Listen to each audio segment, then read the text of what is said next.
Bueno, en esta clase vamos a entrar en la primera unidad de la materia Control 2, después de que han hecho el repaso, y esta unidad se denomina técnica del lugar de las raíces. Bueno, ¿de qué se trata esta técnica? Como ustedes sabrán, nosotros cuando nos referimos a raíces en los sistemas de control, estamos hablando de las raíces o del numerador o del denominador, ¿bien? De esta función de transferencia. Entonces, en definitiva, si decimos el lugar de las raíces, podemos ver el comportamiento, más específicamente, nos estamos refiriendo al comportamiento de los polos del sistema. ¿Cuál es el comportamiento que van a tener estos polos cuando variamos un parámetro de este sistema? Bueno, esta técnica, ¿sí?, es una técnica gráfica, ¿sí?, porque nosotros vamos a ver gráficamente cómo se produce la variación de estos polos en el plano S. Bien, que vamos a analizar el comportamiento de los polos a lazo cerrado, ¿sí?, cuando un parámetro varía. Bien, ¿y para qué nos sirve? Nos sirve tanto para realizar análisis, ¿sí?, ya que nosotros podemos inferir cómo va a ser la respuesta de nuestro sistema de acuerdo a esta gráfica, y para el diseño de controladores o compensadores de sistemas de control. Bueno, la potencialidad de esta técnica es que es una técnica, valga la redundancia, que nos da tanto información cualitativa y cuantitativa. Cualitativa porque nosotros del solo hecho de acostumbrarnos a mirar esta gráfica en el lugar de las raíces, podemos tener una estimación sobre el comportamiento de las mismas y a su vez de la respuesta del sistema. Y cuantitativa porque podemos extraer información de valores, ¿sí?, de la ganancia del sistema y de la configuración de los polos del sistema a lazo cerrado. Esta técnica fue propuesta por Evans en el año 1948.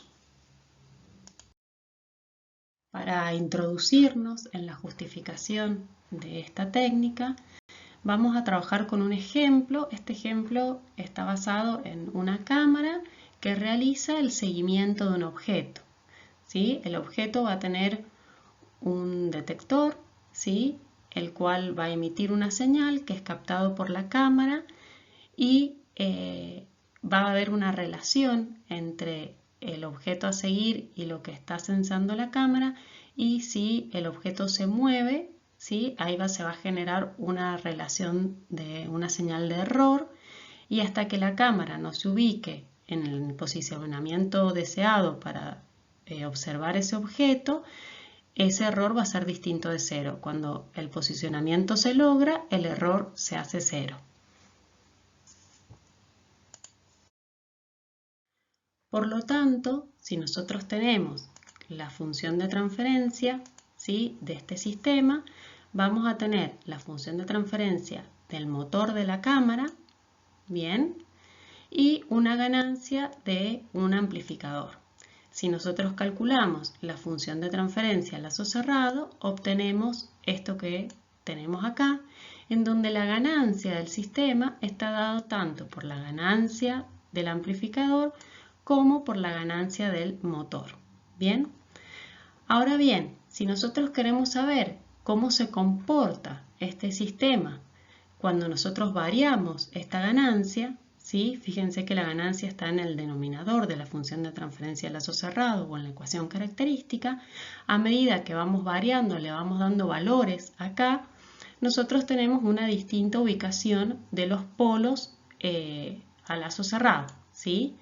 Cuando la ganancia es 0, es en el caso que tenemos la función de transferencia a lazo abierto y tenemos un polo en menos 10, y un polo en el origen, ¿sí?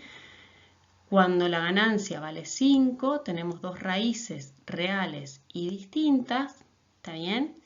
Que la respuesta sería esta. Tenemos una respuesta sobreamortiguada. ¿Bien? Luego, cuando la ganancia vale 25, ¿sí?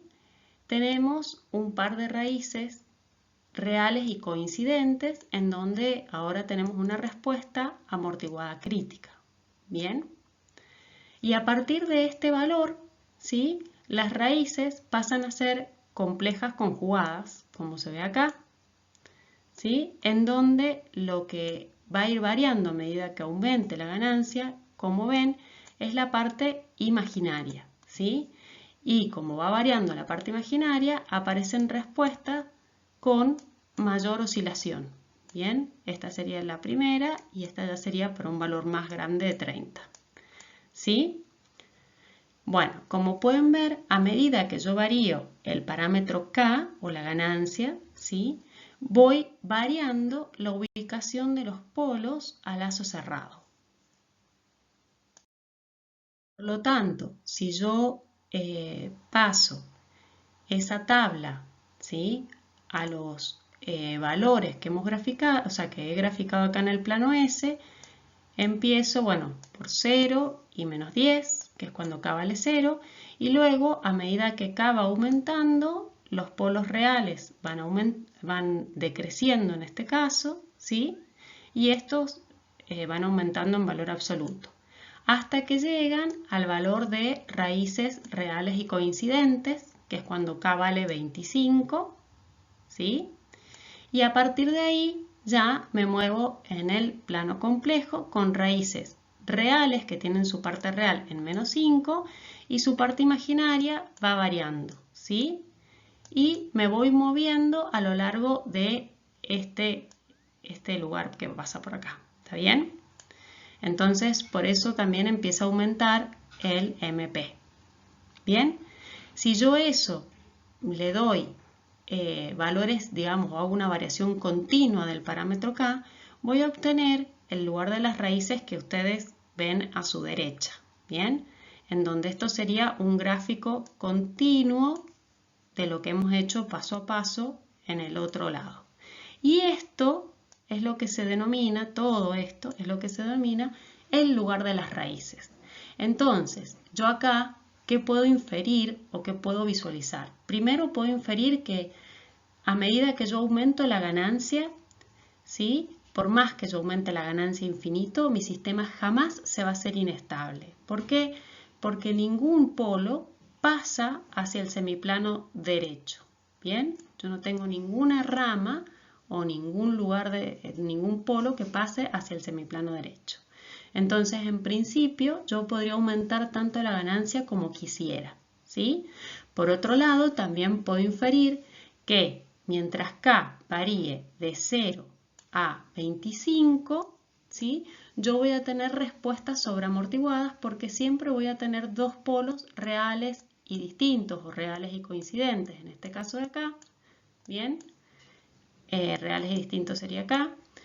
Y la respuesta va a ser sobreamortiguada. Cuando K pasa del valor 25, yo voy a empezar a tener respuestas subamortiguadas. Y eso sería, ¿sí? La información tanto cuantitativa como cualitativa que me brinda la técnica del lugar de las raíces. Bueno, para hacerlo de manera computacional y poder graficar, digamos, lo que hemos visto en la diapositiva anterior, uno debería tomar, ¿sí? E ir graficando los polos, ¿sí? A lazo abierto. Bien. Y esto sería en este caso es el punto inicial en donde yo defino el polo en 0 y en menos 10. Le hago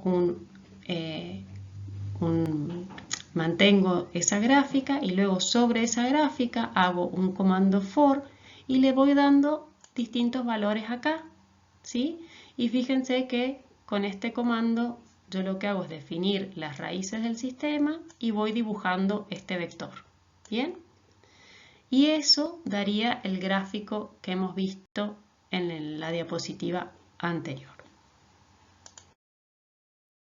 Por supuesto que ese trabajo, ¿sí?, es bastante tedioso, si bien ahora podemos hacerlo por computadora, pero darle distintos valores acá, ustedes sitúense en 1948, era un trabajo bastante tedioso y complicado.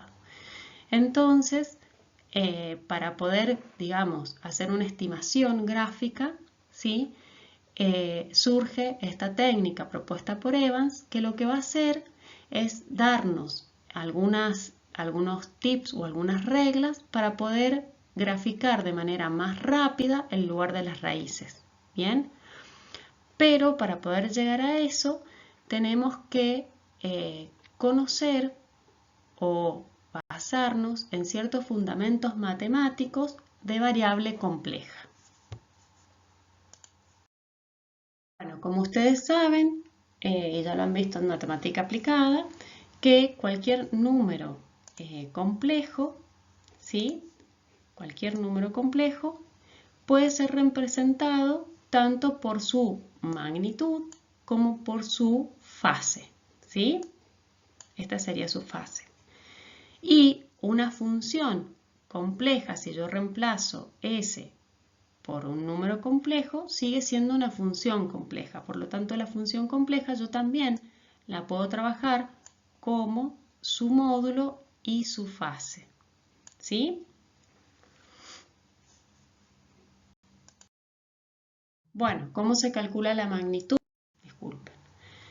La magnitud de esa función compleja se va a calcular como, ¿sí?, o el módulo de esa función compleja es la ganancia de esa función por la distancia desde S a los ceros, ¿sí?, o de los ceros a los S, a la S o al punto en cuestión, sobre la productoria de la distancia de los polos al punto en cuestión, que es S, ¿sí?, en nuestro plano.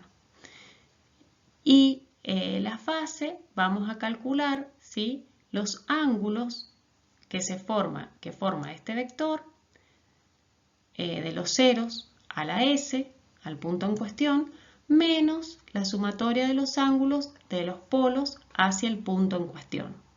¿Bien? Los ángulos, recuerden que se medían desde el eje real en sentido antihorario.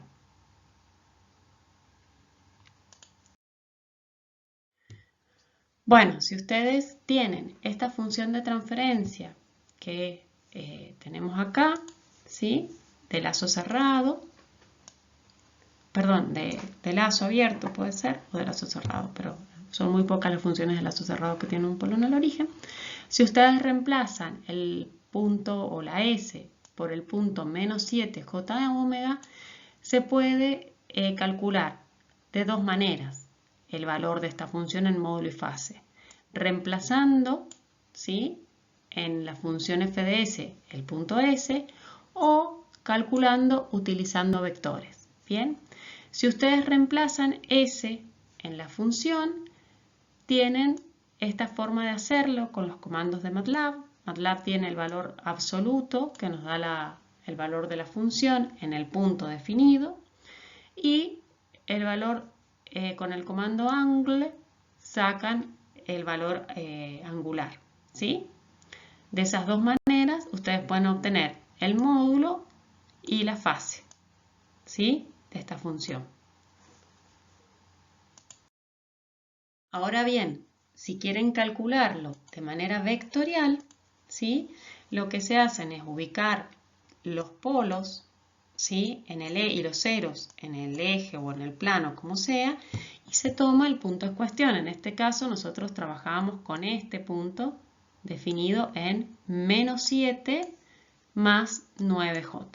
Bien, de ahí en más se realizan, digamos, los vectores que van desde el polo o desde el cero al punto en cuestión, y se calcula por trigonometría. Bien, en el caso de la fase. Fíjense que obviamente, ¿sí? Esto nosotros podemos definir acá, voy a hacer por arriba del eje para no rayar, esto un triángulo rectángulo, ¿bien? En donde esta es la hipotenusa y yo conozco este cateto y este cateto, ¿sí? El valor. Entonces, fíjense que lo que se plantea es calcular con el arco tangente, ¿sí? Para cada valor del polo y el cero, el valor angular. Bien, luego lo que se hace es sumar o restar, dependiendo si es un polo o un cero, y se calcula la fase total. Bien, esta es la fase que aportan los ceros y esta es la fase que aportan los polos. El cuidado que tienen que tener acá es que yo siempre considero este ángulo, ¿sí? Que es el que va del eje real en sentido antihorario. Bien, por lo tanto, en trigonometría, el ángulo que yo voy a calcular con esta forma es este que está acá y que sería el ángulo adyacente, ¿sí? Perdón, suplementario. Entonces, yo lo que tendría que hacer es restarle a 180 este ángulo para obtener este. A 180 yo le resto este ángulo calculado, ¿sí? Y voy a obtener este ángulo. Por eso es que aparece pi, ¿sí? Fíjense que en este caso todos los polos y ceros están hacia la derecha del punto en cuestión. Por eso es que aparece pi. Bueno, ¿y cómo saco el vector? Esperen que voy a cambiar de color para que lo vean.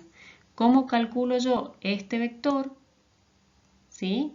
Con la regla de Pitágoras, ¿sí? Entonces, este vector, que es la hipotenusa, ¿bien? Es la raíz cuadrada de la parte real más la parte imaginaria, al cuadrado, ¿sí? Entonces así yo voy calculando cada módulo y eso después hago, obviamente, el producto de los módulos de los ceros, ¿sí? Que es esto, sobre el producto de los módulos de los polos. ¿Bien? Y de esa manera yo calculo por trigonometría. Generalmente cuando uno trabaja a mano, ¿sí? Ya lo van a ver en el ejemplo que vamos a dar, se usa mucho estas dos formas de calcular el ángulo y el módulo. Bueno, entonces, ¿cómo aplicamos estos dos criterios de magnitud y fase a la ecuación característica? Bueno, nosotros tenemos que la ecuación característica es el denominador, ¿bien? De la función de transferencia que se calcula como 1 más la ganancia por G por H.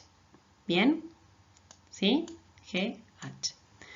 Entonces, lo que plantea este sistema es que nosotros, ¿sí? Vamos a despejar K por G por H igual a menos 1, porque la ecuación característica estaba igualada a 0. Entonces, nosotros queremos saber si un polo, ¿sí? Pertenece a ese lugar de las raíces. Y para esto, ¿sí? Es, en definitiva, como nosotros no lo queremos calcular porque justamente este parámetro va a variar y para cada valor de este parámetro nosotros nos cambia la configuración, es que planteamos que K por G por H podemos calcular su módulo y su fase. Su módulo sabemos que va a ser 1, ¿bien? Y su fase, la fase de menos 1, ¿sí? Es un múltiplo de 180 grados. Entonces, si dado cualquier punto del plano S, yo lo tomo, ¿sí? Lo reemplazo en mi K por G por H, lo reemplazo en G por H. Y cumple estas dos condiciones, que el módulo me da 1 y que la fase me da un múltiplo de 180, ese punto pertenece al lugar de las raíces. ¿Bien?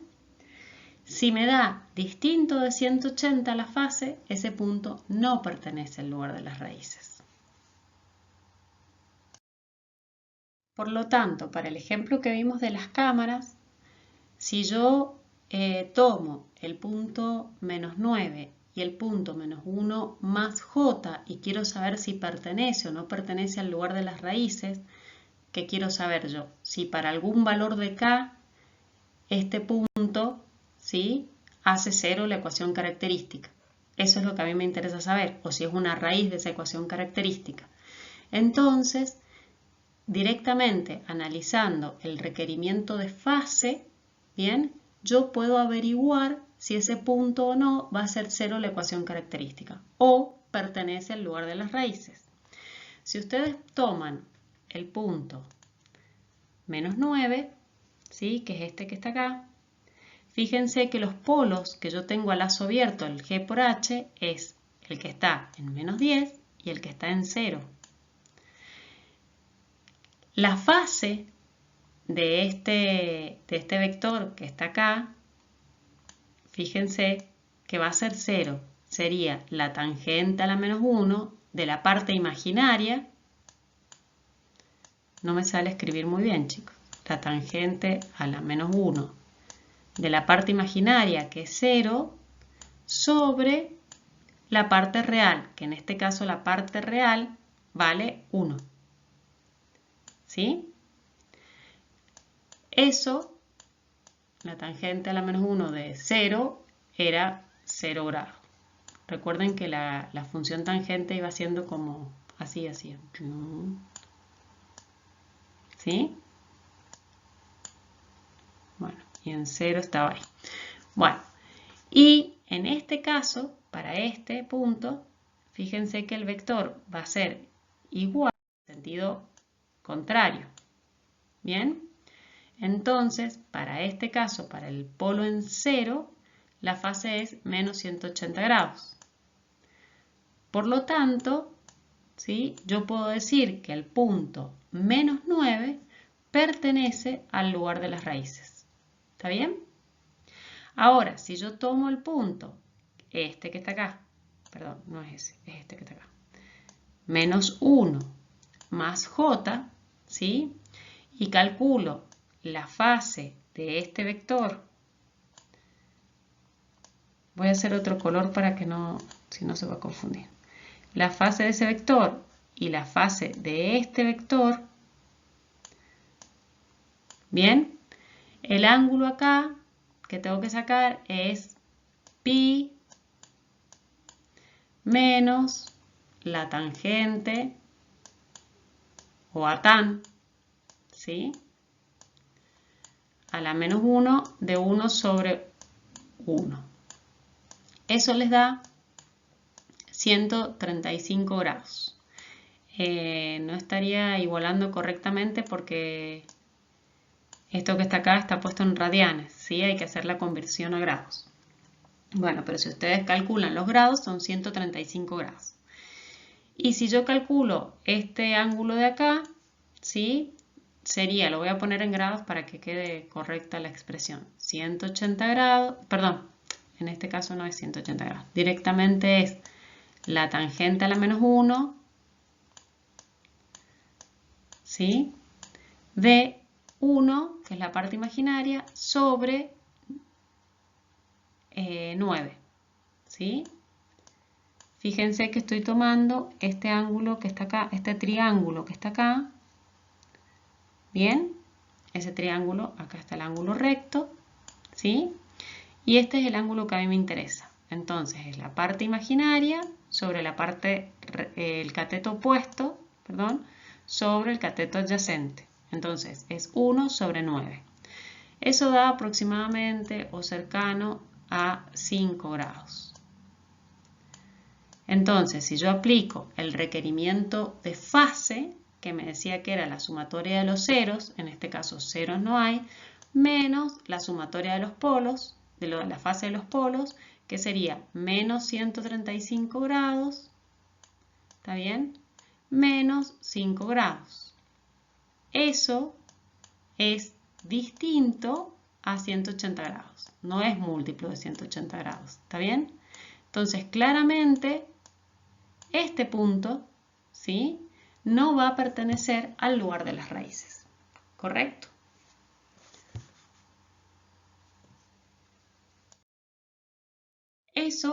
Esa forma de trabajo todavía se vuelve, podemos decir, como tediosa o compleja. Entonces, lo que hizo Evans fue definir, como les dije anteriormente, una serie de reglas. Y de acuerdo a lo que nos van dando esas reglas, uno luego puede bosquejar ese lugar de las raíces con una gran precisión. Y esas reglas establecen, por ejemplo, van a establecer el lugar, ¿sí?, en el eje real, donde yo voy a tener justamente los polos que pertenecen al lugar de las raíces. Después va a establecer, ¿sí?, donde las ramas cruzan el eje imaginario hacia el semiplano derecho. ¿Bien? Que eso ustedes ya más o menos lo saben porque ya saben la metodología de la técnica de Routh-Hurwitz. Después van a poder estimar este punto de acá, que se llama centroide, con estas rectas que se llaman asíntotas, y nos dan la información hacia dónde van a tender estas ramas que se van al infinito. Estas ramas, ¿sí?, tienden a irse al infinito, ¿bien?, en el plano. Entonces van a tender asintóticamente a estas asíntotas que yo calculo acá. También me va a dar pauta de cuál es este punto que se llama punto de ruptura, ya que llegan dos ramas y llegan esta rama y pasan del eje real al plano imaginario. ¿Bien? Y otra información que vamos a ver cómo se calcula, que se denomina ángulo de partida, es con qué inclinación salen las ramas del polo. Bien, entonces con todos esos requisitos, Evans propuso una serie de reglas que uno, si las va haciendo paso a paso, puede bosquejar el lugar de las raíces de manera más rápida o más sencilla. Bueno, nosotros podemos variar este parámetro, variable, valga la redundancia, desde menos infinito a infinito. Bien, cuando uno varía el parámetro variable de menos infinito a más infinito, ¿sí?, estamos en este caso acá, y el lugar de las raíces, la bibliografía lo denomina lugar geométrico completo de las raíces, ¿sí? Vamos a graficar el lugar de las raíces para acá variando con valores positivos y para acá variando con valores negativos. Cuando tomamos solamente los valores negativos de acá, ¿sí?, eso se denomina lugar complementario o lugar inverso de las raíces. Y cuando se toma los valores positivos del K, del parámetro variable, eso se denomina lugar geométrico de las raíces. El único requerimiento que nosotros vamos a tener acá es que siempre el parámetro K quede como factor multiplicativo de la función de transferencia de lazo. ¿Está bien? Entonces, K tiene que estar en el numerador, ¿sí?, de la función de transferencia, o sea, de G por H, porque vamos a trabajar con la función de transferencia de lazo abierto, ¿sí?